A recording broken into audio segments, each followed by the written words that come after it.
अऊज़ुबिल्लाहि मिनश्शैतानिर्रजीम बिस्मिल्लाहिर्रहमानिर्रहीम अल्हम्दुलिल्लाहि रब्बिल आलमीन वसल्लल्लाहु अला मुहम्मदिन वालिहि तय्यबीन अत्ताहिरीन अलमासूमीन। नाज़रीन गिरामी, अस्सलामु अलैकुम वरहमतुल्लाहि वबरकातुहू। उम्मीद है आप सब इंशाअल्लाह बख़ैर व आफ़ियत होंगे। हम बड़े ख़ूबसूरत से दस्तरख़्वान पर बैठे हैं, जिस दस्तरख़्वान को हज कहा जाता है। इंशाअल्लाह परवरदिगार आलम तौफ़ीक़ दे कि हम हज की सआदतों को दर कर सकें और सबसे पहले इनकी फ़जीलत और इनकी ख़ुसूसियात और अल्लाह की तरफ से इस वाजिब अम्र के अंदर जो तमाम वजूब व शराइत है इंशाअल्लाह उसे सीखने की कोशिश करें। सबसे पहले आगाज़ करते हैं रसूल इस्लाम की हयात तैयबा से और आपकी अहादीस मुबारका से, क्योंकि आप बानी इस्लाम हैं, आप सैयदुस सरदार अंबिया व मलाइका हैं, आप वो हैं जो अपनी उम्मत की शिफ़ाअत करेंगे, आप वो हैं जो रहमतुल लिल आलमीन हैं, आप वो हैं जिनके क़ल्ब अतहर पर कुरान मुबीन का नुज़ूल हुआ, आप वो हैं जो हमारे पैगम्बर हैं, आप वो हैं कि इंशाअल्लाह जिनकी शफ़ाअत हमें रोज़े महशर नसीब होगी। रसूल इस्लाम की ज़िंदगी और हयात तैयबा में है कि आपने ज़ाहिरी तौर पर एक हज अपनी हयात तैयबा में अंजाम दिया, और इंशाअल्लाह मेरे पास तो बहुत सारी अहादीस से कोशिश करेंगे कि कुछ अहादीस मुबारका जो रसूल इस्लाम ने हज के मुनासिबत से फ़रमाई है वो आपके अज़हान आलिया के सिपुर्द कर सकें। आगाज़ करते हैं रसूल इस्लाम की अहादीस मुबारका से, जिसमें आपने हज की फ़जीलत और मरातिब का तज़किरा करते हुए फ़रमाया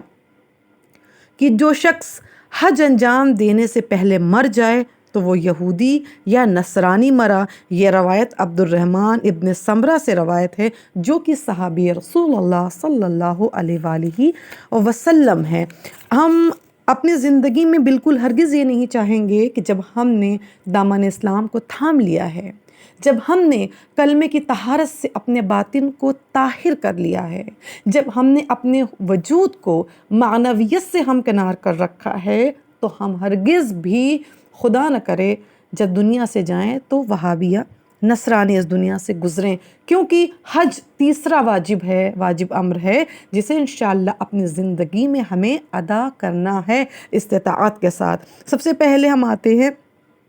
शराइत वजूब हज की तरफ, यानी वो क्या ज़रूरी चीज़ है जिसके बिना हज मुमकिन नहीं है। यानी किसी भी शख्स के लिए कम अज़ कम ये 4 खुसूसियत उसके अंदर पाई जाएं, तब कहीं वो इस बात के लिए अपने आप को आमादा करे कि वो इंशाअल्लाह फ़राइज़ हज को पूरा करेगा। सबसे पहली खुसूसियत क्या है कि बुलूगत, यानी वो बालिग़ हो। जो शख्स भी हज का इरादा रखता है और इंशाअल्लाह अल्लाह ने उसे साहिब इस्तिताअत बनाया है, तो उसके लिए ये ज़रूरी है कि वो बुलूगत को पा चुका हो। दूसरी बात और अहम तरीन शर्तों में है कि वो आकिल हो, अक्लमंद हो, वो दर कर सके सफ़ा क्या है, मरवा क्या है, मना क्या है, अराफात क्या है, हज बैतुल्लाह हम किस लिए अंजाम दे रहे हैं, खुदा ने हज को क्यों हमारे लिए वाजिब करार दिया है। अपनी अक्ल और अपनी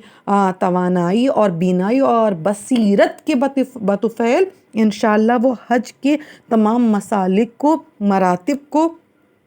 और ख़ुसूसियात को इंशाअल्लाह अपने अंदर दर कर सके। और तीसरी और अहम तरीन चीज़ है कि वो इस्तिताअत रखता हो, वो मुस्तती हो, यानी माली लिहाज से। अब इंशाअल्लाह इस्तिताअत की बहस मैं आपके सामने आगे के लेक्चर में इंशाअल्लाह करूँगी, लेकिन ये सबसे बड़ा मरहला है, क्योंकि अल्हम्दुलिल्लाह तकरीबन जो भी लोग लड़की या लड़का हो 9 साल के बाद और 14 साल के बाद सिन बुलूगत तक आ जाते हैं, और अल्हम्दुलिल्लाह परवरदिगार आलम ने अक्ल जैसी नेमत से हर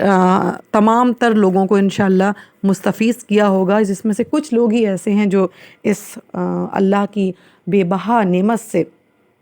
दूर हैं। लेकिन जो तीसरी बात मैंने अर्ज़ की आपके सामने वो है इस्तिताअत। ये वो वाहिद मरहला है जो हर इंसान की ज़िंदगी में अलग अलग नज़र आता है, क्योंकि मुस्तती होना ज़रूरी है। जब तक हमारे पास इस्तिताअत नहीं होगी, दौलत नहीं होगी, माल नहीं होगा, तब तक ये मुमकिन नहीं है कि हम हज के लिए अपने आप को आमादा करें। और एक चौथी चीज़ जो बहुत ज़रूरी है वो क्या है, वो ये है कि रुजू बकिफ़ाया, यानी इस्तिताअत के साथ उसके पास इतना माल हो, जो भी सरबराह है, जो शख्स भी जा रहा है या जो ख़ातून जा रही है, तो बहरहाल ख़ातून की तो ज़िम्मेदारी उसके शौहर की है, लेकिन कोई मर्द अगर हज के लिए जा रहा है तो इस्तिताअत के बाद रुजू बकिफ़ाया, यानी इसका मतलब ये है कि जब वो हज से वापस आए تو اس کے پاس اتنا مال و زر ہو، اتنا پیسہ ہو کہ اپنی فیملی کی، اپنے خاندان کی کفالت کر سکے، نہ کہ دوسروں پر ڈیپینڈ ہو اور محتاج ہو۔ اور اگر کسی شخص کے اندر یہ بات ہے کہ اگر وہ حج کے لیے جائے گا اور واپس آئے اور اس کے پاس مالی لحاظ سے کچھ نہ ہو، وہ دوسروں کا محتاج ہوگا یا دوسروں کے سامنے اسے اپنے ہاتھ کو پھیلانا ہوگا، تو پھر اس صورت میں اس پر حج ساقط ہوگا اور اس پر حج واجب نہیں ہوگا۔ لہٰذا بلوغت، عقل، استطاعت اور رجوع کفایہ، یعنی جب وہ لوٹ کر آئے تو انشاءاللہ اس کے پاس اتنا مال ہو، اتنا زر ہو کہ وہ اپنے اہل و عیال کی کفایت کر سکے، کفالت کر سکے اور انہیں دیکھ سکے، ان کے اخراجات کو انشاءاللہ جائز اخراجات کو پورا کر سکے۔ پروردگار عالم سے دعا ہے بار الہ یہ جو نعمتیں حج کے لیے ضروری ہیں، بار الہ یہ جو خصوصیت حج کے لیے ضروری ہے، ہمارے وجود کو بھی ایسا نورانی پاکیزہ بنا، ہمارے مال میں اضافہ فرما، ہمارے رزق میں اپنی برکت اور اپنی رحمت کو ڈال دے انشاءاللہ، تاکہ ہم بھی حاجیوں میں اپنا شمار کر سکیں۔ وآخر دعوانا ان الحمد للہ رب العالمین۔